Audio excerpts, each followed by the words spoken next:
রাসূল আমার কান্দে আর বলে, ফাতেমা রে, আমার উম্মতের জন্য আমি কান্দি। আমার রব্বে কারীম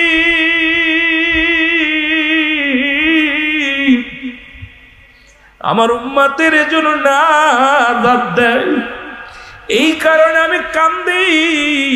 আমি নবী আমার বিদায়ের পরে আমার উম্মতের কি হবে? আমি নবী ইন্তেকালের পরে আমার উম্মতের কি হবে? এমন সময় মুসলমান একজন সুন্দর পুরুষ চেহারাওয়ালা দরজায় সালাম বিনিময় করেন, আসসালামু আলাইকুম এ আহলুল বাইত। আওয়াজটা ভিতরে আসলেন। আমার নবী বলে, ফাতেমা রে, কে আজ সালাম দিল? কে?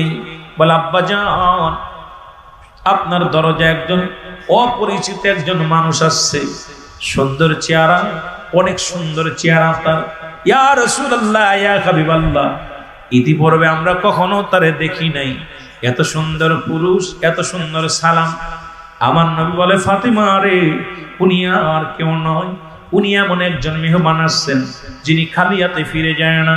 উনি আসলে কিছু নিয়ে যায়, নেওয়ার জন্য এসেছে, তাড়াতাড়ি আসতে দাও। ফাতেমা রাদিয়াল্লাহু তাআলা আনহা বলে, আব্বাজান, কে?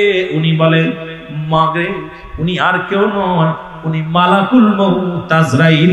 জোরে জোরে চিল্লায় বলা যাবে না আল্লাহু আকবার। ও যুবক, ফাতেমার চোখে পানি। মা ফাতেমা চোখের পানিগুলো ছেড়ে ছেড়ে কাঁদতে লাগলেন। আব্বাজান, কি শুনাইলে নাকি আপনি অসুস্থের পরে আজরাইল? বলে, মা রে, দরজা খুলে দাও, আসতে দাও। দরজা খুলে দিলেন, আসলেন। আজরাইল আসার পর নবীজি আমা করে কান্দে।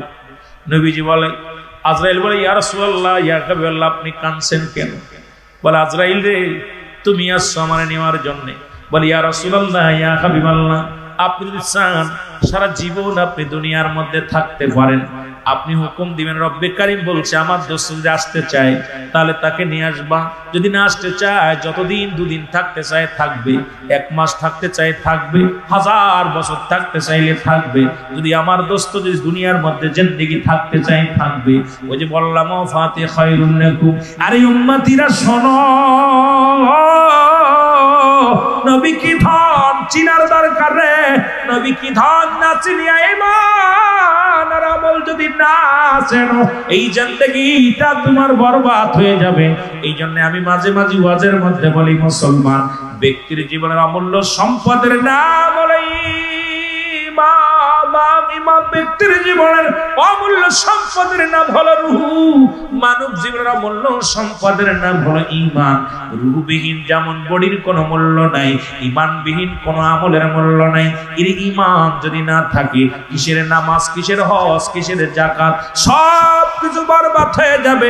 এই জন্য ঈমান নামের বস্তুটা যদি তোমার ভিতরে না থাকে গো, তোমার সব কিছু বরবাদ হয়ে যাবে। এখন ঈমান আর আমল দুইটা কিন্তু আমাদের বুঝতে হবে। একটা হলো আমল, একটা হলো ঈমান। ঈমান হলো মুসলমান, নামাজ, রোজা, হজ, যাকাত, এটার নাম হলো আমল। পৃথিবীর মধ্যে দান করেছেন, এটার নাম আমল। যাকাত দিয়েছেন, এটার নাম আমল। কুরবানি করছেন, এটার নাম আমল। মাহফিল শুনতেছেন, এটার নাম আমল। আর ঈমানের নাম হলো নবী মুহাম্মদুর রাসূলুল্লাহ সাল্লাল্লাহু আলাইহি ওয়াসাল্লাম। জোরে জোরে চিল্লায় বলা যাবে না মারহাবা। আজরাইল বলে, ইয়া রাসূলুল্লাহ, ইয়া হাবিবাল্লাহ, নবী গো, আমি আপনার সালাম বিনিময় করলাম। যতদিন মন চায় আপনি যে থাকতে পারেন, যেতেও পারেন নবী গো। আমার নবী কয়, জিবরিল একটু আমার কাছে আসতে বলো। ভাই জিবরিল কয়, জিবরিলের সঙ্গে আমার একটু আলাপ দরকার। জিবরিল আমিন সঙ্গে সঙ্গে দৌড়ায় আসলেন। ও মুসলমান দৌড়ায় গেলেন আজরাইল আলাইহিস সালাম। জিবরিলকে খবর দিলেন, জিবরিল রে, তাড়াতাড়ি যাও, নবীজি তোমাকে কি করছে, খুঁজছে, তাড়াতাড়ি যাও। জিবরিল আমিন দৌড়াইয়া চলে আসলেন। আসিয়া আমার নবীজির পাশে দাঁড়াইলেন। নবীজিকে সালাম দাও, আসসালামু আলাইকুম ইয়া রাসূলুল্লাহ, আসসালামু আলাইকুম ইয়া হাবিবাল্লাহ, আসসালামু আলাইকুম ইয়া রাহমাতাল লিল আলামিন। নবী কয়, আলাইকুম আসসালাম। ভাই জিবরিল, জিবরিল রে, আমি তোমার জন্য তলব করেছি। আমার রব্বে কারীমের কাছে জানতে চাই, আমার উম্মতের কি উপায় হবে? আজরাইল তো এসে গেছে আমার নেওয়ার জন্য। আজরাইল যেহেতু নিকটে খাড়া, আমি জানতে চাই তুমি আমার রব্বে কারিমের কাছে একটু জেনে আসো আমার উম্মতের কি অবস্থা হবে। আরে আমার নবী জানতো, তারপরও শরীয়ত একটা আছে রে। আমার নবীজি বলে, জিবরিল রে, আমার উম্মতের আমার ওফাতের পরে আমার উম্মতের কি গতি হবে রে? ওদিকে আল্লাহ বলেন, তাতুলিল মুমিনিন, আল্লাহ কয় মুমিনদের জন্য, মুত্তাকিদের জন্য একটা নয়, দুটি নয়, 8টা জান্নাত প্রস্তুতি করে রাখছি। জোরে জোরে চিল্লায়া বলা যাবে না মারহাবা? আর একটু জোরে বল আল্লাহু আকবার। ও মুসলমান, গভীর মনোযোগ শোনো গো। জিবরিল আমিন যা কান্দে দৌড়ে গেছে রব্বি কারিমের কাছে রে। জিবরিল আমিন দাঁড়ায়া দাঁড়ায়া কান্দে। আমার আল্লাহ ডাক দিয়ে বলে, জিবরিল রে, তুমি কেন কাঁদো? আজকে কাঁদো, তোমার চোখে পানি রে। জিবরিল আমিন ফুফায়া ফুফায়া কান্দে। আমার আল্লাহ ডাক দিয়ে বলে, জিবরিল রে, তুমি কেন কাঁদছো? বলে, ইয়া রাসূল, আমার রব, আমার আল্লাহ, গিয়েছিলাম আপনার হাবিবের কাছে রাহমাতুল লিল আলামিনের কাছে, সেখান থেকে আপনার কাছে আসছি একটা বিষয় জানার জন্য। আর জিবরিল আমিন বলিয়া হাওমাও করে কান্দে। আল্লাহ বলে, জিবরিল তুমি কান্দো কেন? বলে, আমার আল্লাহ গো, পৃথিবীর মধ্যে আমার আর দুনিয়ার মধ্যে ওহী নিয়ে যা বন্ধ হয়ে যাবে।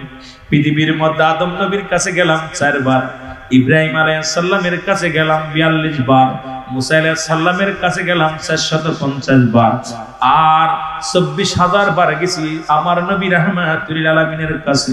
এ আমার আল্লাহ, আজ থেকে আমি কার কাছে ওহী নিয়ে যাব?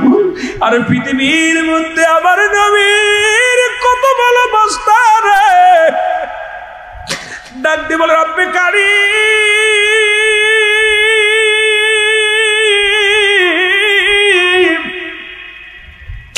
সমস্ত নবীদের কাছে গেছি, কিন্তু এত ভালোবাসা আমার হয় নাই।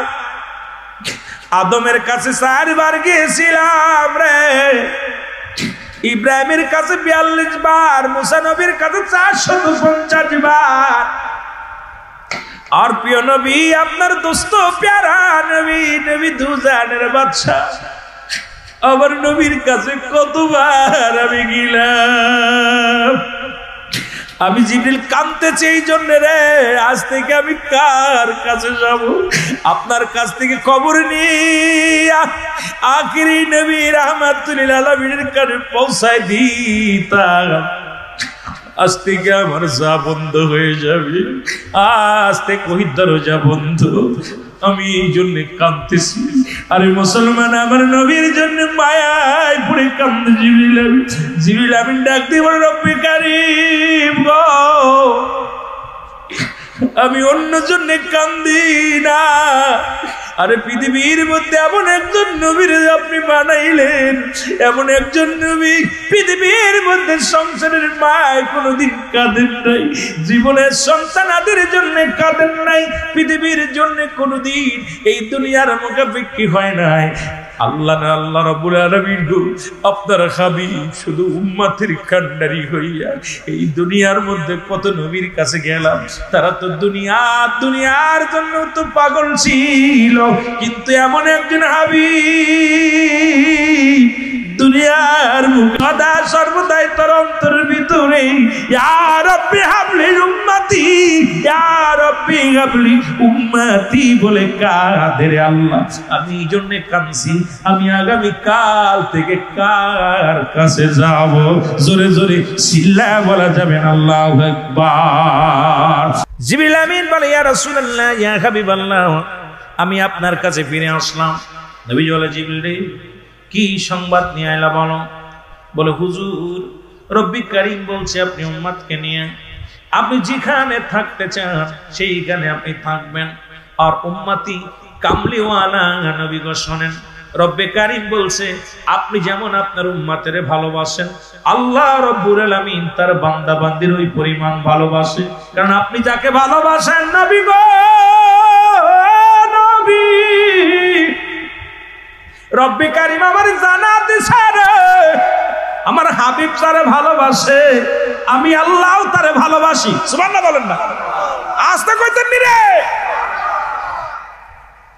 আওয়াজ নাই। নবীরে ভালোবাসা আওয়াজ না। আরে নবী যারে ভালোবাসে আল্লাহ তারে খুশি হন নাই? খুশি হন নাই? নবী গো আল্লাহ রাব্বুল আলামিন আমারে জানাইছে আপনারে জানাই দেওয়ার জন্য আপনি যারে ভালোবাসেন তারে আমার আল্লাহ রাব্বুল আলামিন ভালোবাসে। আমার আল্লাহ বলছে আমার হাবিব যে উম্মতিরে ভালোবাসে আমি আল্লাহ সেই বান্দা বান্দিরে ভালোবাসি। সুতরাং আমার হাবিব যার জন্য কান্দে রে আমি আল্লাহ তার জন্য পাগল হয়ে যায়, আমি আল্লাহ তার নাজাত করে দিব আমার হাবিবের খাতিরে। আমার হাবিব যার জন্য উকলাতি করবে রে আমি রব্বে কারীম সঙ্গে সঙ্গে আমি তারে কবুল করে নিব, নাজাতের ফয়সালা করে দিব। জোরে বলেন মারহাবা। তবে আমার হাবিব যেন আর না কান্দে রে, আমার হাবিবের খাতিরে ওই গরম মুসিবতের দিনে হাবিবের পক্ষে যারা থাকবে আমি রব্বে কারীম তোমার জানায়া দিলাম। হাবিবকে যে বলবা আমার নবীর যে বলবা আমি আল্লাহ তাদের উপরে সন্তুষ্ট থাকবো। ওই হাসরের ময়দানে আমার নবীর উম্মত বলে স্বীকৃতি পাওয়ার সঙ্গে সঙ্গে আমি রব্বি কারীম নাজাতের ব্যবস্থা করে দিব। জোরে বলেন মারহাবা। আর একটু জোরে। এর মুসলমান এবার নবীজি বলে ও জিবরিল কি বলো আমার উম্মতের জায়গা হবে কোথায় রে? বলছে আমার আল্লাহ। বলে নবীগণ আগে বলছে আপনি কোথায় থাকতে চান, সেখানে আল্লাহ মঞ্জুর করেছে আপনি কোথায় যেতে চান। আপনার আগে চাওয়াটা আমার কাছে বলতে বলেছে আপনি কি চান, কোথায় থাকতে চান। আমার নবীজি বলে জিবরিল আর একটু কষ্ট করো, আমার রব্বে কারীমের কাছে জেনে আসো আমার উম্মতের জায়গা হবে কোথায়। আমি ঠিক জেনে আসো, ভালো করে জেনে আসো। জিবরিল আমিন বলে আল্লাহ গো আপনার নবী যে আবার আমারে পাঠাইলো একটার জন্য, একটু জানার জন্য পাঠাইলো। বলে কি? বলে আমার উম্মতের কোথায় জায়গা হবে আগে জানতে চেয়েছে, তারপরে নবী ঘুমাইবে। নবীজি ঘুমার জায়গাটা আগে বলেন তার উম্মতের কোথায় জায়গা হবে। আমার আল্লাহ বলে যাও আমার হাবিবরে জানায় আসো এই দুনিয়ার বুকে এই মাটির মধ্যেই তাদের জায়গা হবে। আমার নবীর কাছে এসে জানানো হলো। জিবরিল আমিন বলে নবী গো মায়ার নবী। জিবরিল আমিন বলে নবী গো আপনার উম্মতের জায়গা হবে মাটির মধ্যে গো। আমার নবী কয় যাও যাও জানায় আসো গো আমি রাসূল আসমানে যেতে চাই না, আমি নবী কোথাও যেতে চাই না, আমি নবী আমার উম্মতের বুকে নিয়ে ঘুম পাড়তে চাই। জোরে বলেন মারহাবা। আম্মা জান ফাতেমাতুজ জাহরা ঘরের ভিতরে হাওমা করে কাঁদতে লাগলেন। সাহাবীরা কান্না শুরু করে দিল। আসমান জমিন বাড়ি হয়ে গেল, মনে হলো একাকার হয়ে গেল। মা ফাতেমা কয় খোদাকে কসম করে বলি রে আমার রাসূল যখন শেষ নিঃশ্বাস ত্যাগ করবে আমি আমার আব্বা জানের পাশে, আমার মন বলল আকাশ থেকে সমস্ত তারকারাজিগুলো, আকাশ থেকে চন্দ্র সূর্য সব এসে আমার রাসূলের কদমে লুটায়া পড়েছে। জোরে বলেন আল্লাহু আকবার। ইয়া রাসূলুল্লাহ ইয়া হাবিবাল্লাহ, বলো ইয়া রাসূলুল্লাহ। আরো জোরে বলেন ইয়া রাসূলুল্লাহ। পাই যদি নবী গো আপনার দিদার, মৌতের যত না থাকিবে না আমার, দয়া যে করিয়া দিয়েন গো দিদার। ইয়া রাসূলুল্লাহ ইয়া হাবিবাল্লাহ, বলো ইয়া রাসূলুল্লাহ। মাতা পিতা যাহাদের অন্ধকার কবরে, দেখিয়া নবী গো মায়ারি নজরে, কঠিন হাসরে তোরায় বিজানে। ইয়া রাসূলুল্লাহ আরো জোরে বলেন ইয়া রাসূলুল্লাহ। এ ভাইরা আমার, বন্ধুরা আমার, সাহাবীরা এমন পাগল হয়ে গেলেন, 3 দিন 3 রাত কেউ কারোর ভয়ে ধরে ওরে ধরে কান্দে। সাহাবীরা মানতে পারে না আমার সাহাবী মারা গেছে, কিছু বলো নেই কেন? বলে হুজুর আমি কেন উত্তর দিতে পারবো না, আমার কাছে একখানা পত্র আছে, আমার সন্তান মরে যাওয়ার আগে একখানা চিঠি লিখে থুয়ে গেছে। এই চিঠিখানা একমাত্র সাক্ষী প্রমাণ। রাসূলের কাছে চিঠিখানা আনা হলো। চিঠির মধ্যে লেখা দিছে, আমার আব্বা জান, আপনি আমার আব্বা, আপনার হক পৃথিবীর মধ্যে 14টা হক, জীবিত থাকতে 7টা, ইন্তেকালের পরে 7টা হক। এই 14টা হকের একটা হক আমি আদায় করতে পারলাম না গো আমার আব্বা জান। আমার আব্বা জান, আমি মারা যাব জানি না, গভীর রাত্রে না জানি রাত্রে মারা যেতে পারি। যদি মারা যায় আমার লাশখানা পৃথিবীর কোনো মানুষ দিয়ে ধোয়াবেন না, আমার লাশখানা নিজেই গোসল করাবেন, আমারে কোনো মোল্লা মুসল্লি ডাকিয়া জানাজা পড়াবেন না, আমার নামাজ আপনি পড়বেন, আমার কবর খনন আপনি করবেন। পৃথিবীর কোনো মানুষ যেন জানতে না পারে, আমার যেন লাশটা যেন কোনো গোরস্থানে দেওয়া না হয়, আমার লাশটা যেন ঘরের মধ্যে রেখে দেওয়া হয়, পৃথিবীর কোনো মানুষ যেন জানতে না পারে সালাবার মারা গেছে, সালাবার কবর। ইয়া রাসূলুল্লাহ, ইয়া হাবিবাল্লাহ, এই চিঠিখানা কেন লেখছে, কি জন্য লেখছে আমি জানি না। এই চিঠিখানা দেওয়ার পর আমার সন্তান গত রাত্রে মারা গেছে, আমি গভীর রাত্রে সন্তানের গোসল করাইছি, আমার সন্তানের আমি কাফন দাফন করাইছি, জানাজা পড়িয়া। ইয়া রাসূলুল্লাহ, ইয়া হাবিবাল্লাহ, আমার সন্তান যেটা দাবি করেছিল আমি কোনো গোরস্থানে জানাজা দেই না, দাপন করি নাই, আমি ঘরের মধ্যে আমার সন্তানকে রেখে দিছি। জোরে জোরে চিল্লায়া বলা যাবে না আল্লাহু আকবার। আল্লাহর নবী চোখের পানিগুলো ছেড়ে কান্দে রে সালাবারে।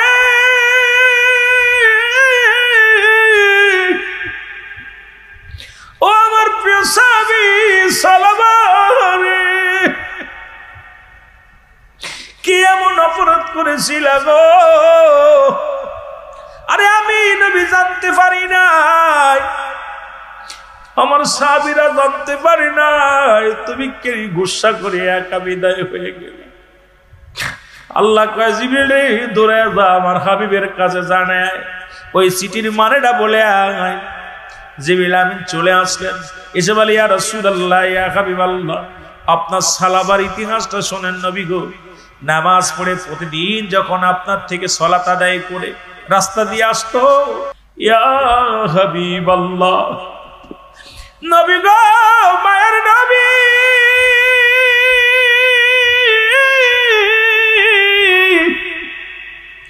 সালাবারটা চিৎকার মারিয়া জমিনের মধ্যে বেহুশ হয়ে পড়ে যায়।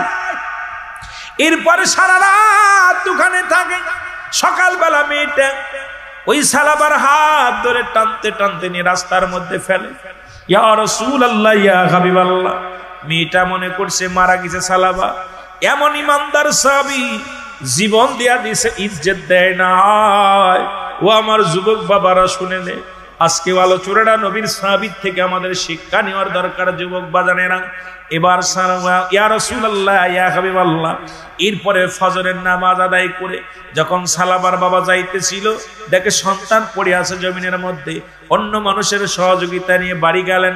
বাড়ি যা পারি, ইয়া রাসূলুল্লাহ, ইয়া হাবিবাল্লাহ, নবী গো, ইয়া রাসূলুল্লাহ, হুসাইন।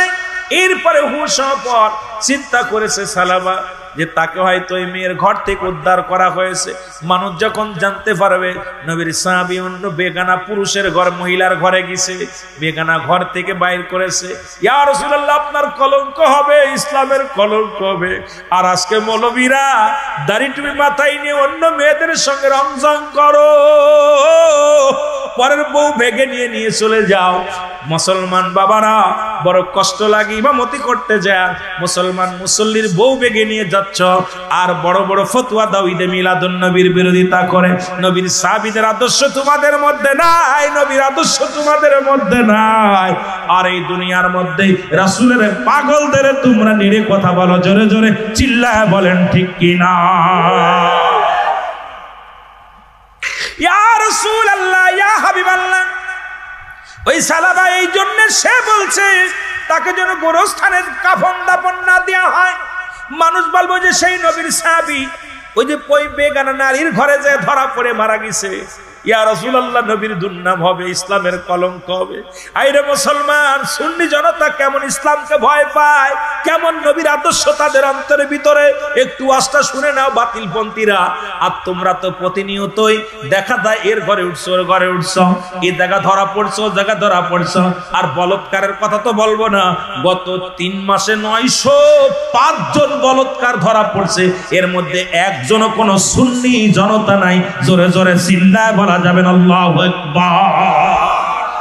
আমি বলতেছিলাম মুসলমান দিলের কান্ডা লাগা শোনো গো,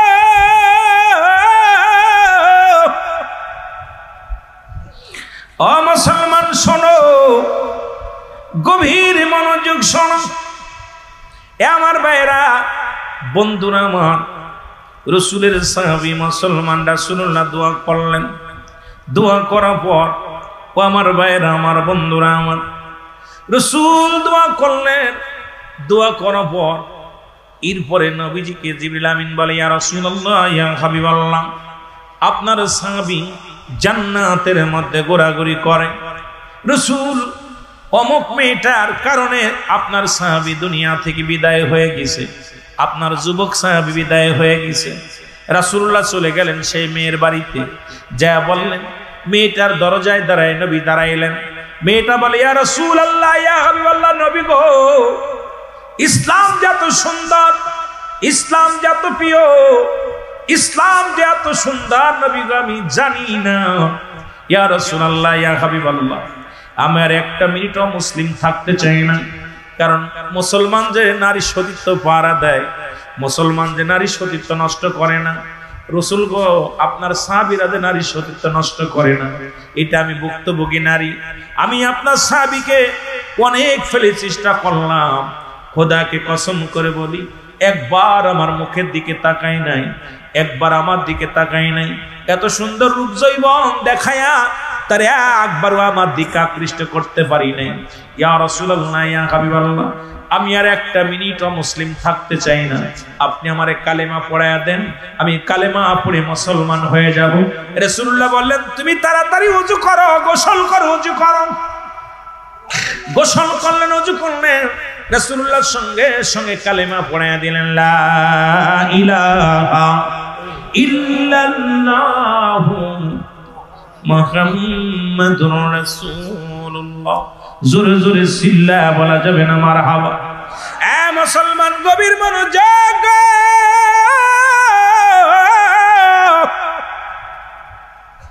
ইয়া দ্বারা প্রমাণ হয় সুন্নিরা কোনদিন অন্যায় করতে পারে না। সুন্নিরা মুসলমান সব রাসূলকে ভালোবাসে, রাসূলের প্রেম বুকে ধারণ করে। আমার বাবারা, সুন্নিদের কাছে যেমন নারীরা মুসলমান সুরক্ষিত নয়, পৃথিবীর মধ্যে, এই পৃথিবীর মধ্যে এমন ভাবে সুন্দরভাবে নারী সতীত্ব নষ্ট করার জন্য বাংলাদেশে অসংখ্য মানুষ আছে, কিন্তু সুন্নিদের কাছে নিরাপত্তা তারা থাকে। আমার রাসূল সেই শিক্ষা দিয়েছে, জোরে বলেন ঠিক কি না? আর একটু জোরে জোরে চিল্লায় বলা যাবে না মারহাবা।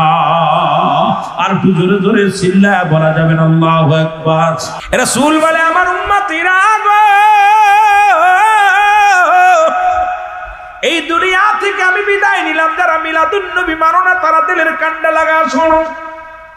মিলাদুন নবী যারা মানো না, রাসূল বললেন, আমার উম্মতিরা রে, এই দুনিয়া থেকে আমি বিদায় নিলাম। এটা আমার উম্মতের জন্য কল্যাণ শুরু। কারণ পৃথিবীর মধ্যে যদি কোনো উম্মত ভালো কর্ম করে, ভালো কাজ করে, জিকির করে, নামাজ পড়ে, রোজা রাখে, হজ করে, যাকাত দেয়, আমি নবীর সঙ্গে সঙ্গে আল্লাহ দরবারে প্রশংসা করি, ও আমার আল্লাহ, অমুক গ্রামে অমুক ব্যক্তি ভালো কর্ম করেছে, শুকরিয়া আদায় করে আমার আল্লাহর দরবারে। আবার নবীজি আমার যদি কোন পৃথিবীর মধ্যে কোন উম্মত গুনাহের কাজ করে, সঙ্গে সঙ্গে আমার নবী ইস্তেগফার করে, ক্ষমা চায় আল্লাহর কাছে। ও যুবক বন্ধুরা শুনে নাও, আল্লাহ অমুক গ্রামে অমুক ব্যক্তি গুনাহের কাজ করেছে, আমি তার তরফ থেকে ইস্তেগফার করলাম, মাফ চাই, ক্ষমা চাইলাম, তাহলে তুমি ক্ষমা করে দাও। এই জন্য বললাম রসুলের মিলাদ যারা মানো না, নবীকে যারা মানো না, আরে আমার নবীজি পৃথিবীর মধ্যে অন্যায় করে ছেলে মাফ চায়, বাবা অন্যায় করে মুসলমান গ্রামের ছেলে মাফ চাই, চেয়ারম্যান মেম্বার আইয়া নবী আমার ওফাতের কালে নবীজি আমার ইন্তেকাল শরীফ, এই উম্মতের জন্য নবী অসুস্থ হয়ে গেলেন। নবী আমার এত অসুস্থ, ঘরের মধ্যে বসে আছে আম্মা জান আয়েশা সিদ্দিকা রাদিয়াল্লাহু তাআলা আনহা, এদিকে আম্মা জান ফাতেমা রাদিয়াল্লাহু তাআলা আনহা, এই দুজন বসে আছে, নবীজি আমার অসুস্থ।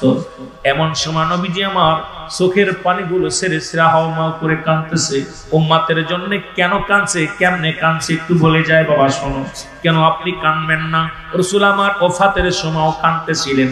নবী তো নিজেই বলছে আমার ওফাত তো উম্মতের জন্য কল্যাণ স্বরূপ, মঙ্গল স্বরূপ। সুতরাং নবীজি কাঁদতেছিলেন। আর জিবরিল আমিনের সঙ্গে কি কথা হয়, আল্লাহর সঙ্গে কি কথা হয়, একটু জানলে বেশি খুশি হবেন আমার বাবারা, আমার বন্ধুরা। আমার নবীজি চোখের পানিগুলো সারিয়া সারিয়া কান্দে রে। নবীর কান্না দেখিয়া রে মা ফাতিমা জিগে, আব্বা জান আপনি এত কাঁদছেন কেন? আপনি তো অসুস্থতার উপরে এত কাঁদছেন। ও মুসলমান শুনে নাও, এরে আমরা গুনাহগার গনবী, আমরা গুনাহগারে বলো, আমরা গুনাহগার গনবী, ও নবী গো আমরা। আরো জোরে বলেন সালাত সালাম জানাই, সালাত সালাম, ও নবী গো আমরা। একটু জোরে জোরে বলা যাবে না? আমরা গুনাহগার গনবী, আমরা গুনাহগারে বলো, আমরা। সেরা দিবনি, কষ্ট হচ্ছে? বলেন আমরা গুনাহগার গনবী, আমরা গুনাহগারে বলো, আমরা গুনাহগার গনবী,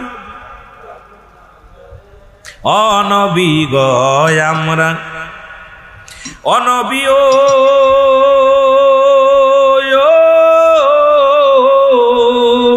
ওরে আপনি তো আল্লাহর প্রিয়, এই জগতের পরে সৃষ্টিকুলের শ্রেষ্ঠ তুমি, শ্রেষ্ঠ কুলের সৃষ্টিকুলের শ্রেষ্ঠ তুমি, তামাম জাহানের পরে ও নবী গো। আরো জোরে বলেন আমরা গুনাহগার গনবী, আমরা গুনাহগারে বলো, আমরা গুনাহগার গনবী, ও নবী গো আমরা। সালাত সালাম জানাই, সালাত সালাম জানাই আপনার উপরে, ও নবী গো। এ দুনিয়ার মুসলমান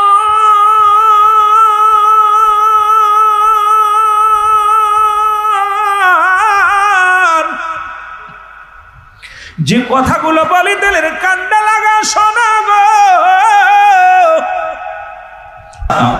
দয়াল নবী বিহনে আপন বলতে কেহ নেই জগতে, আমার আপন বলতে।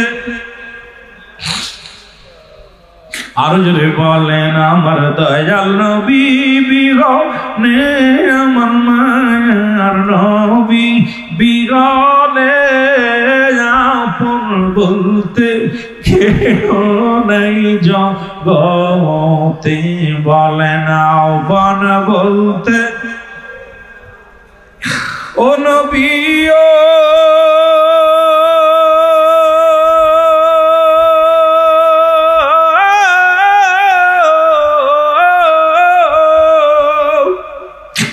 আপনি যদি না পাই মোরা বিফল জীবনে,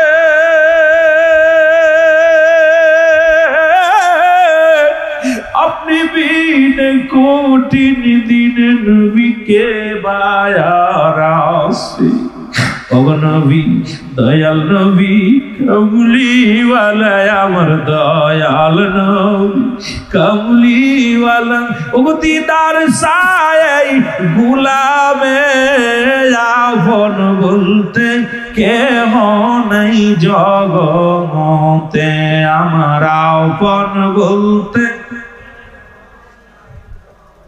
আমার দয়াল নবী বিগনে আমার মায়ার নবী বিগনে আপন বলতে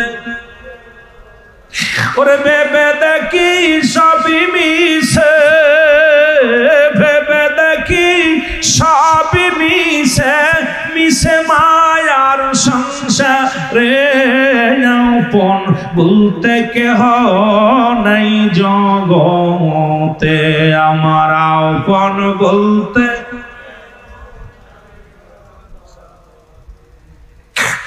জিবরিল আমিন বলেন আল্লাহ রাব্বুল আলামিন গো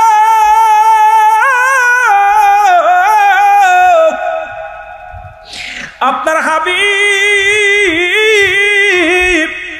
রাহমাতুল লিল আলামিন আমাকে পাঠিয়েছি তার উম্মতের কোথায় থাকবে আমার আল্লাহ বলেন জিবরিল যাও হাবিবরে জানে আসো সেই কোথায় থাকতে চায় তার সেইখানেই রাখা হবে প্রথম আসমান দ্বিতীয় আসমান তৃতীয় আসমান শুধু তাই নাই যেখানে থাকতে চায় সেইখানে রাখা হবে রে আমার হাবিবরে কারণ যার জন্য সৃজন করলাম আমি যার ভালোবাসায় আমি পাগল এরে মুসলমান শুনে না যেদিন সব কিছু চূর্ণ বিচ্ছিন্ন হয়ে যাবে গো আল্লাহ কয় কুল্লু মান আলাইহা ফান আল্লাহ কয় বান্দারে এই পৃথিবীর মধ্যে যা কিছু আছে সব আমি চূর্ণ বিচ্ছিন্ন করে দিব এই জমিনটা আমি রাখবো না জমিনটা আমি চূর্ণ বিচ্ছিন্ন করে দিব এই জমিনের মধ্যে যত মাটি আছে মাটিগুলো পুরা তামা বানিয়ে দিব এই জমিনের মধ্যে যত পানি আছে এই পানিগুলো পুরা আমি ছাই বানিয়ে দিব যেদিন কিচ্ছু বলতে কিচ্ছু থাকবে না সেদিন থাকবো শুধু আমি আল্লাহ আমি থাকবো আমার নবীর ভালোবাসা নিয়ে আল্লাহ থাকবে নবীর ভালোবাসা নিয়ে আমরা সুন্নিরাও থাকতে চাই নবীর ভালোবাসা নিয়ে জোরে বলেন ঠিক কিনা এটা মজার বিষয় হলো আল্লাহ কয় যেদিন সব কিছু শেষ করে দিব থাকবো আমি আর আমি থাকবো আমার রাসূলুল্লাহর ভালোবাসা নিয়ে নবীর ভালোবাসা নিয়ে থাকবে কে আরো জোরে বলেন কে এই জন্য সুন্নিরা কিচ্ছু চায় না নবীজির ভালোবাসা নিয়ে থাকতে চায় জোরে বলেন ঠিক কিনা আল্লাহ তারে ভালোবাসে এর ভালোবাসা আমাদের দরকার আছে কিনা আরো জোরে বলেন ঠিক কিনা ওরে যে যাহারে ভালোবাসে তার ভালোবাসা ফুরায় না জোরে বলেন যে যাহারে ভালোবাসে তার ভালোবাসা আমার রাসূল যাকে ভালোবাসে আমার রাসূল যাকে ভালোবাসে তার কবু নাই তুলনা বলেন যে যাহারে ভালোবাসে তার ভালোবাসা ফুরায় না জোরে বলেন যে যাহারে একটু বলতে পারে না জোরে তার ভালোবাসা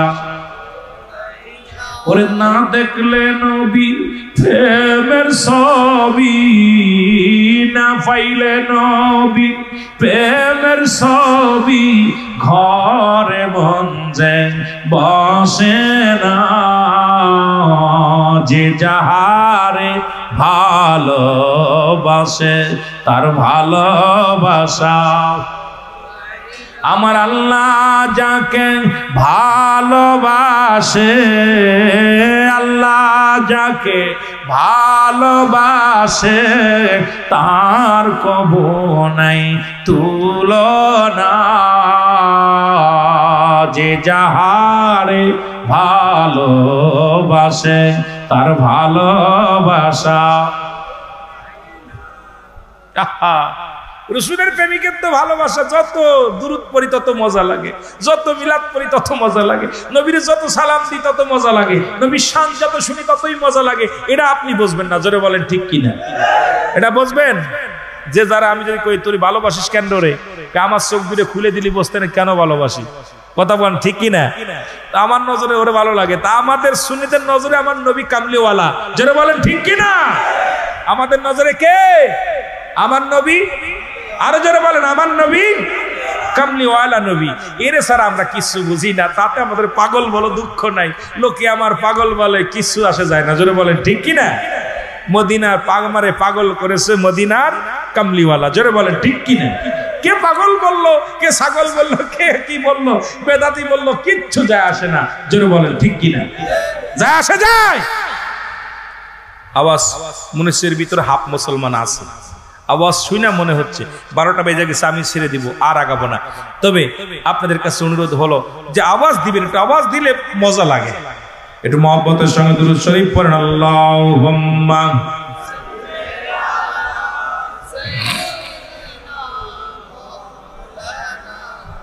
ওয়ালা আলি সাইয়্যিদিনা। জিবরিল আমিন চলে আসলেন। মুসলমান বাবারা আমার শুনে রাখো,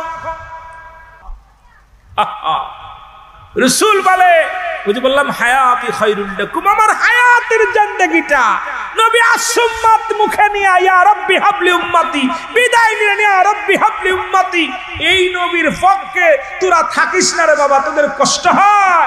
এদের কষ্ট আমার একটাই কষ্ট, যে সারা পৃথিবীর সব নবীগণ 1 লাখ মতান্তরে 2,26,000, যদিও কোরআন শরীফে 26 জন কথা আসছে, লোকমান হাকিমের কথা ধরে মোট 25 জন, এরাকে ধরে মোট 26 জন, কিন্তু সমস্ত নবীর জবানে ছিল আমার নবী রাহমাতাল লিল আলামিনের ওয়াজ, ঠিক কি না? আর তোদের মুখে একটা টন্য ওয়াজ, ঘটনাটা কি রে ভাই? সব নবী ওয়াজ করে আমার নবী, আর আমার নবীর উম্মতেরা ওয়াজ করে অন্য নবীর। কথা কয় না কেন? এ কোন কথা? এটা বোঝা যায় মার চাইতে মাসির প্রতি মায়া বেশি। এ কেমন কথা? বড় কষ্ট লাগে, কপাল ফুরার। আদম নবী ওয়াজ করে আমার নবী, কার কোন নবী? আরে আদম আলাইহিস সালাম পর্যন্ত আমার নবীর ওয়াজ করে। ঈসা আলাইহিস সালাম একদিন বলতে, আব্বা, খুব জোর, আব্বা কি কয়, খালি আখিরি নবী আখিরি নবী আখিরি নবী, আপনার কোনো ওয়াজ নেই, আপনি তো নবী। আদম কয়, বাবা রে, ওই নবীর ফজিলত যদি জানতি তাহলে আর আমার কাছে এই প্রশ্নের উত্তর চাতি না, কারণ ওই নবীর উম্মতের হাকিকত যদি জানতি, ওই নবীর উম্মতের যে দাম, ওই দাম যদি জানতি, নবী না হয়ে ওই নবীর উম্মত হতে চাইতি। সুবহানাল্লাহ বলেন না? আর আমাদের কপাল পুরা উম্মতিরা এসে কি কপাল পুরা, সব বাস করে বাংলাদেশে, পাকিস্তানি টান। কথা কোন ঠিক কিনা? বাস করে কোনে? বাস করে বাংলাদেশে, পাকিস্তান মোটান। এদেরকে নিয়ে বড় যন্ত্রণার মধ্যে আছে। যে নবীর ওয়াজ আখিরি নবীর উম্মত, শুধু আমরা বেঈমানি করতে পারি, আর সমস্ত নবী আকরামগণ সাহাবীগণ, শুধু তাদের সাহাবীগণ, ফেরেশতাগণ, আসমান জমিনের লোক, আপনার এই পৃথিবীর মধ্যে, আসমান জমিনের মধ্যে যত মাখলুকাত আছে, সব নবীর মুখে আখিরি নবী আখিরি নবী আখিরি নবী মুহাম্মদুর রাসূলুল্লাহ সাল্লাল্লাহু আলাইহি সাল্লাম। জোরে বলেন মারহাবা। আর একটু জোরে বলেন না। আর বুকা সুকেরা আমার নবীর বাদ দিয়ে আর এক নবীর গান গায়, বাপের বাদ দিয়া চাচার প্রশংসা নিয়ে ব্যস্ত। তা আমাদের যুগে এখন বর্তমান বোন হয়ে গেছে, বিয়ে করলে শ্বশুর শাশুড়ির জন্য পাগল, মা বাপ না খেয়ে মরে মরে। কথা কন ঠিক কিনা? ওরা এলেম অর্জন করছে, এখন খালি অন্য নবীর নিয়ে বেঁচে আছে। এই জন্যই বললাম যে যদিও এই কথা বলার পিছনে একটা কারণ হলো যে এই যারা ওই যে বিয়ে করে শাশুড়ি শ্বশুর শাশুড়ি ভালোবাসতে বারণ করতেছি না, করেন, অন্য নবীরও আমরা সম্মান করি, অন্য নবীদেরকে সাহাবীদেরকে আমরা সম্মান করি। কি কন? আমরা অন্য নবীদেরকে অসম্মান করি? এক কথা বলেন না কেন? অসম্মান করি? সম্মান করি। কিন্তু আমার নবীর উপরে, আমার বাবার উপরে অন্য কেউ না। আমার বাবা মামার মাথার তাস, এরে কোথায় রাখবো আমার ব্যক্তিগত ব্যাপার, আমার বাবারে মাথায় রাখবো, কলিজার মধ্যে রাখবো, ভালোবেসে শেষ হবে না। তদ্রূপ এই যুগের মধ্যে এমন নবী যিনি আমার আপনার পারের কান্ডারি, এই নবীর ভালোবাসতে বাসতে এমন জায়গা ভালোবাসবো যে যে আমার বাবার আমার জানের চাইতে, মানের চাইতে, জীবনের চাইতে অধিক পরিমাণ ভালোবাসবো। জোরে বলে ঠিক কিনা? আর সেই নবীরে বাদ দিয়া ওরা লেখাপড়া শিখা, যেমন আমাদের দেশে কিছু যুবক আছে বিয়ে করার পর বাপ মা পর হয়ে যায়, শ্বশুর শাশুড়ি আপন হয়ে যায়। তা আমার দেশে কিছু আলেম বাইর হয়েছে, ওরা লেখাপড়া করে মুফতি মুহাদ্দিস হওয়ার পর আমার নবীর গান বাদ দিয়ে অন্য নবীর গান নিয়ে শুরু করছে। জোরে বলে ঠিক কিনা? ওদের মতো অবস্থা, কথা বোঝেন নাই? ওদের অবস্থা এখন ওদের অবস্থা দাঁড়ায় গেছে। আমরা বারণ করতেছি না, অন্য নবীর গান গান। আদম নবীর ওয়াজ করেন, ঈসা নবীর ওয়াজ করেন, মুসা নবীর ওয়াজ করেন, দাউদ নবীর ওয়াজ করেন, যত নবী আছে সব নবীর ওয়াজ করেন, আমরা বারণ করি না। কিন্তু আমার নবী যিনি পারের কান্ডারি, বিপদের কান্ডারি, তাকে আগে ভালোবাসেন, জন্মদাতা পিতাকে আগে মূল্যায়ন করেন, জন্মদাতা বাবা মা তাকে সম্মান করেন, তারপরে আগে সর্বপ্রথম মা, তারপরে মা, তারপরে মা, তারপরে বাবা, তারপরে খালা। তা আপনি আগে বাবারে বাদ দিয়ে একবার চাচার কাছে চলে যাচ্ছেন, ঘটনাটা কি? তা আমি আপনাদের অনুরোধ করব, আগে আমার নবী, তারপরে অন্যান্য নবী। জোরে বলেন ঠিক কিনা? আরো জোরে বলেন ঠিক কিনা? সমস্ত নবীদের ইমামকে, জোরে বলেন, আরো জোরে বলেন। আরে কইতে কষ্ট হয়নি? কাগের নবী? আগের নবী, ঠিক কিনা? কাগের নবী? আমাদের নবী না তোমাদের নবী? ওরা আমাদের নবী, কেন আমরা নবীরে ভালোবাসি, এই জন্য আমাদের নবী, ঠিক কিনা? আমার নবী, আহা আমার নবী, কুল কায়নাতের নবী, নবীদের নবী, শুধু নবী, নবীদেরও নবী তিনি। যেটা বলে ঠিক কিনা? নবীদেরও, ফেরেশতার নবী, জমিনের নবী, বাজিনের নবী, সমস্ত মাখলুকাতের নবী হলো রাহমাতাল লিল আলামিন। আরো যারা বলেন রাহমাতাল লিল আলামিন। যারে না বানাইলে কিছু বানাইতো না, সেই নবীর বিরোধিতা করে, তখনই কষ্ট হয়, তখনই কষ্ট লাগে মনের ভিতরে। আমরা বিরোধিতা করতেছি না, আমরা তো অন্য নবীরও গান গাই, কিন্তু ভাই আমার নবীরে বাদ দিয়ে নাই। জোরে বলেন ঠিক কিনা? আরো জোরে বলেন। ওই যে আপনারা দুরূদ শরীফ পড়েন, দুরূদ ইব্রাহিম, একটা দুরূদ দেখাইতে পারেন কোন কিতাব দ্বারা, বুখারী দিয়া, মুসলিম দিয়া একটা দেখান দিয়ে আমার এই যে দুরূদ শরীফ পড়েন, মিলাদ শরীফ পড়েন, দুরূদ পড়েন কয়টা জায়েজ। আর আমরা যে আল্লাহুম্মা সাল্লি আলা সাইয়্যিদিনা মুহাম্মদ, এই দলিল 100টা দলিল দিব আমি দাঁড়ায় পড়ে, কিন্তু একটা দলিল দেন দিয়ে আপনি ইব্রাহিম নবীর যে এই যে দলিল, এটা নামাজের দুরূদ নিয়ে এটা নিয়ে চলে আসছে, এমনি দুরূদ নিতে আমরা দুরূদ পড়ি কয়টা নিয়ে চলে আসছে। কথা বুঝছেন? আমরা যে দুরূদ পড়ি, এই দুরূদ একাধিক দলিল আছে, কিন্তু তোমার দুরূদের একটা দলিল দাও, দলিল দাও। আমার অনেকগুলো ওয়াজ দেখুন, দুরূদের বিষয় নিয়ে আমার অনেক দলিল আছে, মাসলা মাসাইল নিয়ে অনেক আলোচনা করেছি, যেটা বিষয় নিয়ে যে আমার নবীর দুরূদ নিয়ে, মিলাদ নিয়ে, এরপর মুনাজাত নিয়ে একটা পুরো চ্যাপ্টার, কয়েকটা পার্ট আমার ওয়াজ আছে। আমি আশ্চর্য হয়ে যাই যেগুলো পাইলো কই, কিন্তু আমার নবীর দুরূদের দলিল 100 বার হয়েছে, একদম কাটটা দলিল। কিন্তু তারা কোচে দুরূদ চলবে না, দুরূদ পড়ে ইব্রাহিম নবীর দুরূদ। আরে ইব্রাহিম নবীর দুরূদ কই? নামাজের দুরূদ টেনে চলে আসি। ঘটনা কি ভাই? এগুলো পাচ্ছে কই? এগুলো ছেড়ে দিতে হবে। আমার নবীকে ভালোবাসতে রাজি আছি কিনা? আরো জনগণ রাজি আছি কিনা? আমার রাসূল, আমার জিবরিল আলাইহিস সালাম, আজরাইল আলাইহিস সালাম রাসূলুল্লাহর বুকের উপরে হাত রাখলেন। নবীজি বললেন, জিবরিল আমি তোমার কাছে, আজরাইল আমি তোমার কাছে একটা অনুনয় বিনয় করি, সেটা হলো যে আমাকে কষ্ট দাও, কিন্তু আমার কোন উম্মতের মৃত্যু যন্ত্রণা দিও না। তুমি আমাকে যত পারো যন্ত্রণা দিয়ে মৃত্যু দাও। রাসূল উম্মতের কত ভালোবাসেন। আজরাইল বলে, ইয়া রাসূলুল্লাহ আপনি কি বলেন? আপনি কি বলেন? এই পৃথিবীর মধ্যে আমার কি সাধ্য আছে আপনাকে কষ্ট দেওয়া? আমার কি সাধ্য আছে আপনার জানটা আমি জোর করে কষ্ট দিয়ে ছিনাই নেওয়া?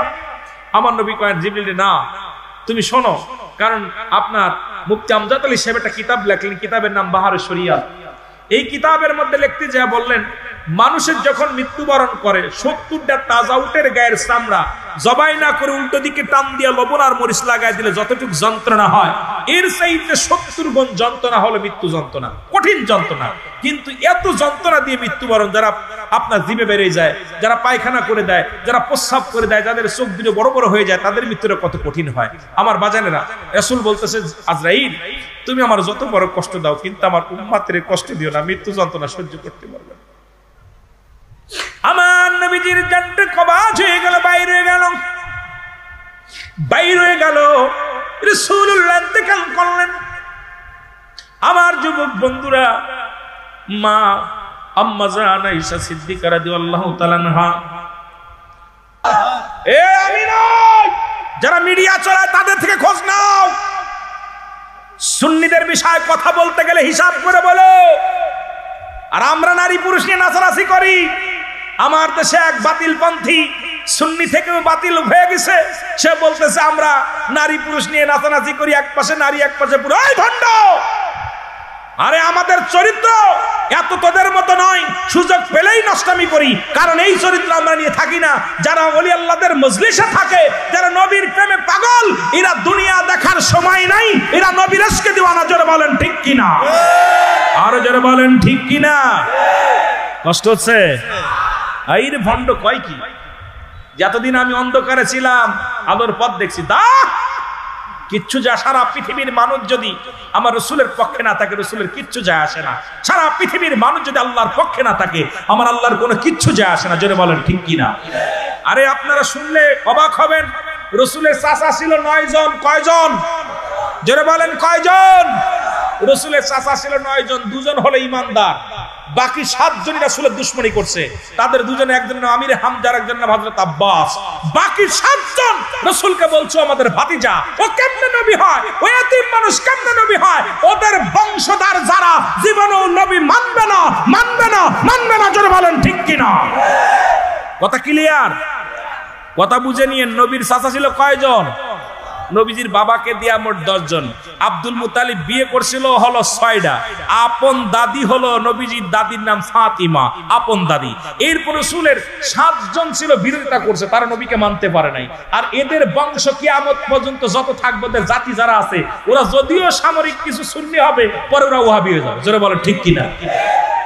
হয়তো আমিরুল আমিন সিদ্দিকের কণ্ঠে ভাবেই চলবে, যদিও কষ্ট হচ্ছে কথা বলতে, একটু দরকার ছিল একটা দিন বিশ্রাম নেওয়া, তারপর আলোচনার ময়দানে আসা। তো বিশেষ করে 2-4 ঘন্টা কর্তৃপক্ষ ভাইদেরকে ধন্যবাদ, তারা আমার বারবার বলছে হুজুর একটু রেস্ট নেন, রেস্ট নিতে নিতে বেলা চলে যাচ্ছে, কখন যাব, এই জন্য আর নিজের সুযোগ দিই নাই। তবে একটা কথা, রাসূলের ফুফুর সংখ্যা ছিল 6 জন।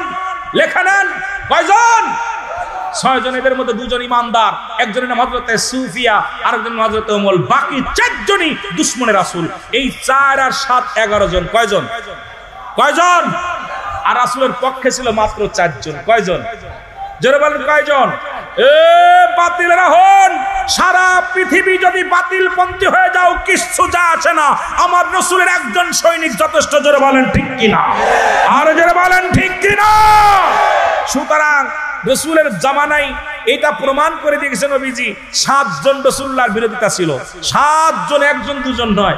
নবীর পক্ষে ছিল মাত্র 2 জন পুরুষ, আর 6 জন মহিলা। 4 জনই ছিল দুশমনে রাসূল, তারা নবীকে মানতেই পারে নাই। 2 জন ছিল রাসূলুল্লাহর পক্ষে, এই 2 আর 2 4 জন ছিল রাসূলুল্লাহর পক্ষে। এই জন্য আমরা সুন্নিরা আমরা দলে ভারী করতে চাই না। তোমরা দলে ভারী করো, আমাকে দলে ভারীর দরকার নেই। আমরা নবীর প্রেম ইশকে দেওয়ানা হয়ে গেছি। জোরে বলেন ঠিক কিনা, আরো জোরে বলেন ঠিক কিনা। আমাদের দলের দরকার নাই। জোরে বলেন ঠিক কিনা। আর সুন্নিদের কাছে 2টা অস্ত্র, আমাদের বাঁশ লাগবে না, আমাদের লাঠি লাগবে না, আমরা অস্ত্র কামান পিস্তল ডিগা ড্যাগার এই সমস্ত অস্ত্র সুন্নিদের লাগে না। সুন্নিদের কাছে 2টা অস্ত্র, একটা অস্ত্রের নাম হলো আমার আল্লাহ, দ্বিতীয় অস্ত্রের নাম হলো মুহাম্মাদুর রাসূলুল্লাহ সাল্লাল্লাহু আলাইহি ওয়াসাল্লাম। জোরে বলেন মারহাবা।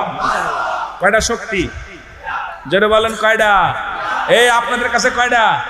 এই জন্য সুন্নিদেরকে দেখলাম জশ্নে জুলুসে সব হাতাইছে, একটার কাছে লাঠি উপায় নাই, পিস্তল উপায় নাই, ড্যাগার উপায় নাই। কিন্তু যারা এত নবীর বিরোধিতা করছে, টুকায় দেখে বড় বড় ড্যাগার, ভিতরে খুর, হাতের মধ্যে খুর পাইছে, লাঠি পাইছে, এগুলো কি?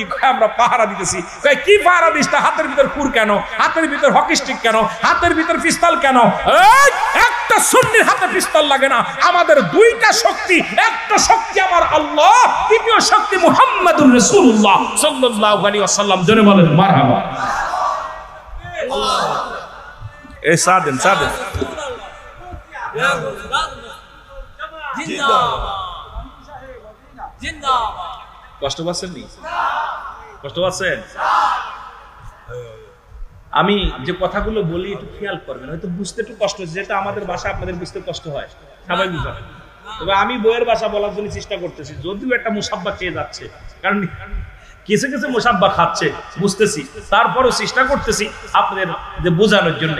আমি যে কথাগুলো বলি খুব খেয়াল করবেন যে রুহুল আমিন সিদ্দিকী সাহেব কি বলে গেল, কারণ আমরা কোনো পৃথিবীর কোনো ক্ষেপণাস্ত্র বোমাবাজি এগুলো পছন্দ করি না। আমাদের দুইটা শক্তি আমাদের কাছ থাকে। যখন হযরত আলী রাদিয়াল্লাহু তাআলা যখন আপনার আমরকে মারার জন্য রওনা হয়েছিল, রাসূল বলছে, আলী, আমরের কাছে তো অনেক অস্ত্র, আমরের কাছে অনেক জনবল, আমরের কাছে অনেক মানুষ, তুমি কি করবা? বলি, ইয়া রাসূলুল্লাহ, আমার কাছে দুটো অস্ত্র আছে, যে অস্ত্র আমরের কাছে নাই, যে অস্ত্র পৃথিবীর আর কারোর কাছে নাই। ইয়া রাসূলুল্লাহ, আমি নবীর প্রেমিক, আমার কাছে আছে। নবী বললেন, তুমি অস্ত্র কি অস্ত্র কিনতে? ইয়া রাসূলুল্লাহ, আমি অস্ত্র কবে কিনছি আপনি জানেন, আমার অস্ত্রের দাম কত আপনি জানেন, আমার অস্ত্রের ক্ষমতা কেমন, পাওয়ার কেমন আপনি জানেন। নবীজি বলছে, আলী, কি বলতে চাও? তুমি কবে অস্ত্র কিনলে আমি তো জানি না, তোমার অস্ত্রের দাম কত তাও তো বলো নাই, তোমার অস্ত্রের পাওয়ার কেমন তাও তো বলো নাই। বলি, ইয়া রাসূলুল্লাহ, আপনি সব জানেন। সুবহানাল্লাহ বলেন না? আরো জোরে, আরো জোরে। এর এই দিকটাকে হায়দার আলী গজল গাইলো না? শোন বাবা, ওয়াজ তো কত ওয়াজ হয়েছে, একদিনে কিছু কই পারতাম নি, এরকম 10 রাত 15 রাত নিয়ে বসতে হইব, তারপরে কিছু কথা হইব। কথা বুঝেননি? তা হযরত আলী বলতেছে, ইয়া রাসূলুল্লাহ, ইয়া হাবিবাল্লাহ, আমার অস্ত্রের পাওয়ার কেমন আপনি জানেন, আমার অস্ত্রের ক্ষমতা কেমন আপনি জানেন, আমার অস্ত্রের দাম কত তাও জানেন, আমার অস্ত্র কবে সংগ্রহ করেছে এটাও জানেন। রাসূলুল্লাহ বলতেছে, আলী, তুমি অস্ত্র কত দিয়ে কিনছো? বলে, হুজুর আপনি জানেন। দাম কত? এটাও জানেন। পাওয়ার কেমন? তাও জানেন।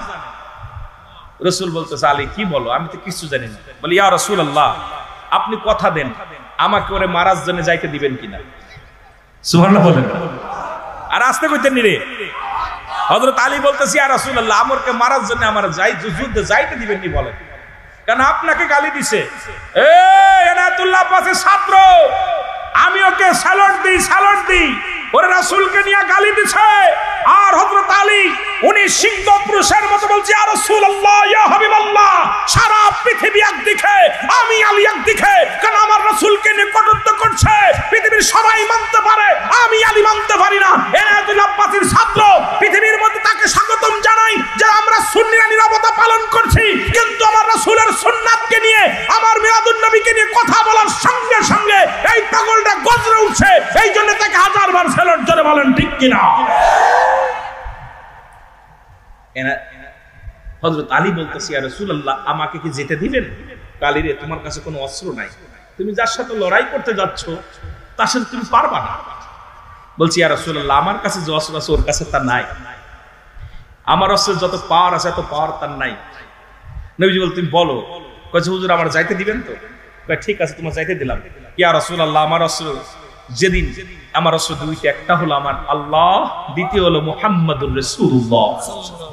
আমার নবীজি বুকের সঙ্গে টান দিছে, আলী রে, টান দিনে বুকের ভিতর টান দে, আলী রে, তুমি আমার আল্লাহকে এত ভালোবাসো, আল্লাহ রাসূলকে ভালোবাসো? হযরত আলী বলছে, ইয়া রাসূলুল্লাহ, ইয়া হাবিবাল্লাহ, তামাম পৃথিবী 7,000 ধন যদি আমি আলীকে এক পাশে দিয়ে দেওয়া হয়, আমি এটা চাই না। আমি আমার রাসূলের কদম মোবারক চাই। আমার রাসূলের কদমের মধ্যে ধুলি পরিমাণ বেইজ্জতি করবে, আমার রাসূলের চাদরকে নিয়ে টানাটানি করলে আমি আলী জীবনটা কতল হয়ে যাব, তবু এই বাতিলের সঙ্গে আমি আলী একাই লড়বো। জোরে বলেন না মারহাবা? আরো জোরে বলেন মারহাবা? ঠিক রাসূলের পাগল এইভাবেই চলে গেলেন। যে ডাক দে আমর, চিৎকার আমর, আর বলতেছে, কে? আলী। আমি আলী। কথা ওয়াজ কিন্তু মনে রাখছি, মনে রাখেন কিন্তু ভুলে যান না, আমি আলী। ও বাজান আসছো? বলে, তোমার বাবা তো আমার বন্ধু, তুমি আমার বন্ধুর ছেলে, আমার সুন্দরী মেয়ে আছে, তোমার লগে বিয়ে দেবো। বাবা, আমি জানি তোমার খুব শক্তিশালী, আমার রাসূলকে গালি দিছস, আমি প্রতিজ্ঞা করেছি তোর জিহ্বাটা নিয়ে যাওয়ার জন্য। সুবহানাল্লাহ বলেন না? প্রতিজ্ঞা করেছি তোর জিহ্বাটা নিয়ে যাব। আমি বলতে, বাজান, তুমি যুবক মানুষ, রক্ত গরম, আমার কাছে অস্ত্র আছে, টাকা আছে, ধন সম্পদ আছে, যা আছে আমার সব পাবা, মুহাম্মাদের কদমে কিচ্ছু পাবা না। ও তো নিজেই ফকির, নিজের কিচ্ছু নাই, বাপ মারে খাইছে, বাবারে খাইছে পেটে থাকতে, মারে খাইছে কিছুদিন আগে, তারপর দাদারে খাইছে, চাচারে খাইছে। একজন সুতরাং আমার রাসূলকে নিয়ে কথা বলতেছে, আর আলী রাদিয়াল্লাহু তাআলা রক্ত গরম হচ্ছে, পুরো গায়ের পশম গুলো খাড়িয়ে গেছে। ডাক দে, বলে, আমার কথা হিসাব করে বলো। বলে, কি হিসাব করে বলবো বাবা? তুমি আমার পক্ষে আসো, সব পাবা। বলছে আমর, বলতে, আমি তোমার পক্ষে যেতে তোমার জিহ্বাটা নেওয়ার জন্য এসেছি। বলে, বাবা তুমি অস্ত্র আনছো? বলে, হ্যাঁ অস্ত্র আছে। কি অস্ত্র আনছো? কয়, অস্ত্র, আমার অস্ত্র তোমাকে আমি দেখাবো না, যেহেতু আমি মুসলমান, তুমি আমাকে মারবা, প্রথম শর্ত হলো তুমি আমাকে মারবা, আমি প্রতিহাত করব, এরপর তুমি মারবা, কারণ আমি আক্রান্ত হলে এর প্রতিহাত করবো। সুবহানাল্লাহ বলেন। কত সুন্দর পয়েন্ট। হযরত আলী বলতে তুমি আমাকে মারবা, আমি আক্রান্ত হব, তারপর তোমাকে প্রতিহত করব। আমাকে বাবা তোমার অস্ত্র আছে? সুবহানাল্লাহ বলেন। আমার বাবা তোমার অস্ত্রগুলো দেখাও না। আমার কাছে তো দুইটা অস্ত্র আছে, তোমার কাছে নাই। আর আমার অস্ত্রের যত পাওয়ার, তোমার অস্ত্রের পাওয়ার গো ডাউন, সব শেষ, ও কাজে লাগবে না। কথা বলছেন নি? তোমার এত জনবল আছে, আমার কাছে যা আছে তোমার কাছে নাই। আমার চিন্তা করে কি রে পাগলাই কই কি, কয় দেখাও না বাবা অস্ত্রটা, কয় অস্ত্র দেখানো যাবে না, তুমি মারো। আমর বলতেছে ঠিক আছে, যে তোমার খাওয়ার জন্য প্রস্তুতি আছে, খাও। আমর একটা তীর মারছে, এত জোরে মারছে, মারা পর এত জোরে মারছে এপার ওপার হয়ে যাবে, এত লোহার ঢাল ধরছে, ছিদ্রা হয়ে পার ওপার চলে গেছে। আর শেরে খোদা হযরত আলী তীরটাকে এইভাবে ধরে ফেলেছে, আল্লাহু আকবার বলে, বিসমিল্লাহ আল্লাহু আকবার বলে, ইয়া রাসূলুল্লাহ বলে ধরছে। এবার আমর তো কাফন উঠে গেছে, পরে কি রে বাবা এই তীর ঠেকাই ফেলছে, কয় এবার মার খাওয়ার জন্য প্রস্তুতি হও। আরেকটা মারতে, কয় না খবরদার, কথা ছিল তুমি একটা মারবা আমি একটা মারবো, তা এখন তুমি মারছো, এখন প্রস্তুতি হও। আমর কয় বাবা দাঁড়াইলাম, মারো, এত দূরে আসবে না, আমি নেমে আসবো? কয় নামা লাগবে না, ওখানেই থাকো, ওখানেই থাকো, কারণ আমি আমার নবীর প্রেমিক, আমার দেহে আছে নবীর প্রেম, আমার দেহে আছে আমার আল্লাহর গোলামি, সুতরাং তুমি ওখানেই দাঁড়াও। আমর কয় বাবা এই করো তুমি, আমি নিচে আসি? কয় না, নিচে পর্যন্ত আসা লাগবে, তুমি থাকো। আলী বলতেছে আমর তুমি যেহেতু পরিচয় দিছো আমার আব্বার বন্ধু, তুমি তোমার মুখের দিক তাকাইলে আমার বাবার কথাটা মনে পড়তে পারে, তোমাকে একটা সুযোগ দিলাম, যদিও বাবার কথা মনে পড়বে আমি তোমাকে ছাড়বো না, জিব্বা নিয়েই যাব, তবে সুযোগটা হলো তুমি একটু ঢাল ধরো, বিশাল একটা ঢাল ধরো, কারণ তুমি আড়াল নাও। তখন উনি চিন্তা করলো ধরতে পারে, তখন আমর এমন একটা ঢাল ধরছে, বড় একটা ঢাল ধরছে, বড় একটা ধরছে, ধরার পর এইটা যখন হযরত শেরে খোদা হযরত আলী ইয়া রাসূলুল্লাহ নারায়ে রিসালাত ইয়া রাসূলুল্লাহ আল্লাহু আকবার বলে তীরটা মারছে, তা ভেদ করে ওই বল্লমটা দিয়ে আপনার ঢাল ভেদ করে আমরের এপার ওপার হয়ে গেছে। আমর ঘুরতে ঘুরতে হযরত আলীর সামনে এসে পড়ছে, হযরত আলী গলার মধ্যে পাড়া মারছে, পাড়া মারলে জিভে বেরিয়ে গেছে, আর জিভাটারে টান দে, বাঁ হাত দিয়ে টান দে ছিঁড়ে নিয়ে রাসূলের কদমে চলে গেছে। যা দেখে আমার রাসূল দাঁড়িয়ে, আমার রাসূল চোখের পানি ছেড়ে কাঁদতেছে যে আমার আল্লাহ, নবী দোয়া করতেন দুই ফেলি, এইভাবে আর এইভাবে। আরে উনাদের কিতাব, আমাদের কিতাব না, ওই বাতিলদের কিতাব ফতোয়ায়ে দেওবান, লেখক হচ্ছে মুফতি শফিক আহমেদের লেখা, 2য় খণ্ড 24 নম্বর পৃষ্ঠা। আরে মৌলবী হন, তোদের কিতাব আমাদের কিতাব পড়া লাগে না, তোদের কিতাব দিয়ে তোদের কবর দেওয়া যায়, তোদের কিতাব দিয়ে তোদের গোড়া দাব সব দেওয়া যায়, কারণ আমাদের কিতাব লাগে না। বলতে 5 ওয়াক্ত নামাজ পড়ে জিয়ারত করে সর্বহালাতে আল্লাহর দরবারে 2টি হাত উঠায় দোয়া করা উত্তম মুস্তাহাব। আমরা তো হারাম বলি নাই, কোথাও লেখা একটা হারাম দেখাইতে বলে জীবনে ওয়াজ করব না, একটা দলিল দেখা, যদি পারিস জায়েজ নাই হারাম জীবন ওয়াজ করবো না, কথা দিয়ে গেলাম এখানে, দেখাও। আর আমরা তো মুস্তাহাব আমল যেটা ধরতেছি, তোমাদের কিতাবে বলতেছে জায়েজ, আর তোমরা বলো না জায়েজ। বাপেরে মানো না, তোমরা কারে মানবা? নিজের গুরুরে মানো না, উস্তাদ মানো না, পীর মাশায়েখ মানো না, তোমাদের কপাল পোড়া। জোরে বলেন ঠিক কিনা, আরো জোরে বলেন ঠিক কিনা। এই যুবকের আওয়াজ দিস, পুরা নবীর সৈনিক, এরকম যুবক বয়স আমি জান্নাতি, আমি কালা মানুষ আর বুড়ো মানুষ, একটা বুড়া মানুষ পাইছি, আমি কালা মানুষ, এগুলো বাদ। কথা বুঝেননি? সুন্দর মানুষ যাবে জান্নাতে, কি কোন ভাই? কি মানুষ সুন্দর মানুষ যাবে না জান্নাতে? কালা মানুষ আর বুড়া মানুষ জান্নাতে দিব না, কথা বুঝেননি? এইরকম চকচকে সুন্দর গুলো দিব। তবে ওই দিন যারা জান্নাতে যাবে 18 বছরের যুবক, আর তোর তো যুবক বানা সুন্দর চেহারা দিয়ে দিবে, কালাগুলো সব জাহান্নামে যাবে। ওই দিন কালাটা আমল করার কারণে ওটা সুন্দর হয়ে যাবে। জোরে বলেন সুবহানাল্লাহ। কথা বুঝেননি? আমরা তো সৎ মার্কা মানুষ, কি কোন দাদা? কষ্ট পাচ্ছেন না আপনারা? কষ্ট পাচ্ছেন? হযরত আলী রাদিয়াল্লাহু তাআলা রাসূলের কদমে আসছে, নবীজি বলতেছে আলী, দুই ভাবে দোয়া করতেন। এইভাবে নবীজি উল্টা দোয়া করতেন, যেটা এটা অতি ফস করে কবুল হতেন, আর নবীজি এইভাবে দোয়া করতেন, দুইভাবে দোয়া করতেন, এটাও কবুল হতেন, কিন্তু একটু সময় লাগতো। আর ইমার্জেন্সি, রাসূলুল্লাহ যখন ইমার্জেন্সি দরকার, তাড়াতাড়ি দরকার, দোয়াটা তাড়াতাড়ি আল্লাহর সঙ্গে সরাসরি মানে কবুল হওয়ার দরকার, রাসূলুল্লাহ এইভাবে উঠাইতেন, হাত উঠাইতেন। সুবহানাল্লাহ বলেন। দুইভাবে হাত উঠাইতেন, এইভাবে এবং এইভাবে হাত উঠাইতেন। আমার বাবারা আমার, গভীর মনোযোগ। রাসূলুল্লাহ বলতেছে আলী, আল্লাহ তুমি আমার আলীরে বুকে ফিরিয়ে দাও। আলী রাদিয়াল্লাহু তাআলা সামনে, ইয়া রাসূলুল্লাহ আমি আপনার আলী হাজির সামনে। নবীজি একটা মিষ্টি হাসি দিয়ে বলে, ইয়া রাসূলুল্লাহ, ইয়া হাবিবাল্লাহ, আপনাকে যে জিহ্বা দিয়ে আলী গালি দিছিল, সেই জিহ্বাটা আমি ছিঁড়ে আপনার কদমের মধ্যে আনছি। আলী রাদিয়াল্লাহু তাআলা, ইয়া রাসূলুল্লাহ, আমি জীবিত থাকতে আমার রাসূলকে গালি দিবে, আমি আলী মেনে নিব, আমার রাসূলকে নিয়ে কটূক্ত করবে। আমি সুন্নিদেরকে বলতে চাই, আরে আমরা বেঁচে থাকতে সুন্নিরা আমার রাসূলকে আমাদের যা বলবা বলো, আমাদেরকে গালি দাও দুঃখ নাই, আমাদেরকে হত্যা করো দুঃখ নাই, আমাদেরকে মেরে ফেলো কষ্ট নাই, কিন্তু আমার রাসূলকে নিয়ে কটূক্তি করলে আমরা জীবনকে বাজি রেখে তোমাদের পরে ঝাঁপিয়ে পারবো, আমরা এক চুল পরিমাণ ছাড় দিব না। আমরা রাসূলকে ভালোবাসি, যারা বলেন ঠিক কিনা, আরো যারা বলেন ঠিক কিনা। আমরা আমার নবীকে জানের চাইতে বেশি ভালোবাসি। আমার নবীকে নিয়ে, আমার নবী রাহমাতাল লিল আলামিনকে নিয়ে কটূক্তি করলে আমরা বুক পেতে দিব, কিন্তু আমার রাসূলের বেইজ্জতি মেনে নিব না। আমার রাসূলের চাদর, ইজ্জতের চাদর নিয়ে টানাটানি করলে আমরা যদি বসে থাকি, আমরা আমার রাসূলের শাফায়াত পাবো না। এই জন্য আমার রাসূলকে নিয়ে কটূক্তি করলে আমরা যে যেখানে থাকবো সেখান থেকে প্রতিহাত করব, সেখান থেকে প্রতিবাদ জানাবো। যারা বলেন ঠিক কিনা, রাজি আছেন? আরো যারা বলেন রাজি আছেন? আল্লাহ যার সঙ্গে যার সামনে নাই রাসূলের প্রেম, তার লগে ভাব কইরো না। সুতরাং তাদের সাথে আমাদের সম্পর্ক নাই। জোরে বলেন ঠিক কিনা। মহব্বতের সঙ্গে দুরূদ শরীফ পড়েন। আল্লাহুম্মা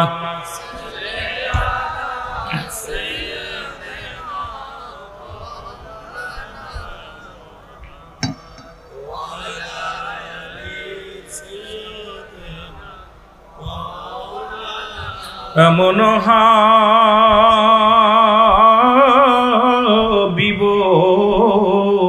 আমার মুক্তির কারণে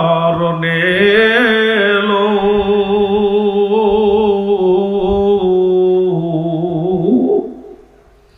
ওফাতের পরেও নবীজি পাপী উম্মতিরে না ভুলিল, এমন হাবিব আমার। এটার বিস্তারিত আলোচনা করতে গেলে সময় লাগবে বাবারা আমার। আমি বলছি যেহেতু 12টা বেজে গিয়ে ছেড়ে দি, গরু তো চালাক আছে, 12:30 বাজে ছেড়ে দিব বাবা। হ্যাঁ, ফজরে আজান করবো কালকে জুম্মার দিন। আসসালাতু খায়রুম মিনান নাওম,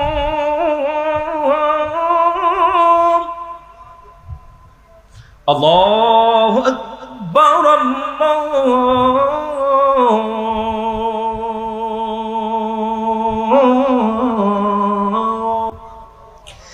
লা ইলাহা ইল্লাল্লাহ।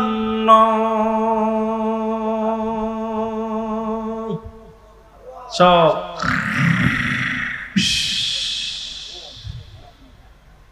এক ওহাবি মৌলবী তো বলেই ফেলছে যে আমি যতদিন সুন্নি ছিলাম, তার মানে সোরে সোরে রেছেনে। ও যে কত বড় সোর, বলছে যে আমরা ওয়াজ করে যাই ফজরের সময় তো ঘুমাতাম, মানে ওর ভিতরে এই চরিত্রটা ছিল। কথা বলেনি, আমরা যত রাত জাগি, আজান দিলে আর ঘুম ভেঙে যায়, নামাজ না পড়ে সুন্নিরা ঘুমায় না। জোরে বলেন ঠিক কিনা। উনি ঘুমাইতো বিলে, উনার অভ্যাস ছিল 4-5টা টিপ মারা আর আজান দিলে ঘুমানো। এজন্যই এতদিন আমরা যত নামাজ পড়তাম, আমরা ফজরে নামাজ পড়তাম না। কারণ কি, যে আজান দিত, আজান দিলে আমরা ঘুমাইতাম। কত বড় বাটপারের বাটপার। আরে সুন্নিদেরকে নিয়ে কত বড় কথা বলে, বড় কষ্ট হয়। কথাগুলো মনের ভিতরে লাগলে আঘাত লাগে, এই জন্য কথাগুলো বলি। আমার বাবারা, আমার বন্ধুগণ, এরপরে কোনো সমাধান দিতে পারলেন না। সমাধান দিলেন আম্মাজান আয়েশা সিদ্দিকা রাদিয়াল্লাহু তাআলা আনহা। উনি বলেন, আমার রাসূল আমাকে বলে গেছিল কোথায় দাফন হবে, কোথায় কাফন হবে, কোথায় কি হবে। রাসূল সাল্লাল্লাহু আলাইহি ওয়াসাল্লাম এর পরে সমাধান হলো, কিন্তু বড়টা আনন্দের বিষয়, রাসূল ইন্তেকালের পরে আম্মাজান আয়েশা সিদ্দিকা একটা চিঠি লিখলেন। কার কাছে? হযরত আবু বকর সিদ্দিক বরাবর দরখাস্ত করলেন, আব্বাজান, আমার স্বামী তো কিছু অক্ষ করা জমি রেখে দিয়েছিলেন, এটার মালিকানা সূত্রে আমি, যেহেতু এর দাবিদার আমি, আমার রাসূল পাক সাল্লাল্লাহু আলাইহি ওয়াসাল্লামের ইন্তেকালের পরে এই দাবিটা করলেন। হযরত আবু বকর সিদ্দিক রাদিয়াল্লাহু তাআলা আনহু উনি উত্তর দিলেন, আম্মাজান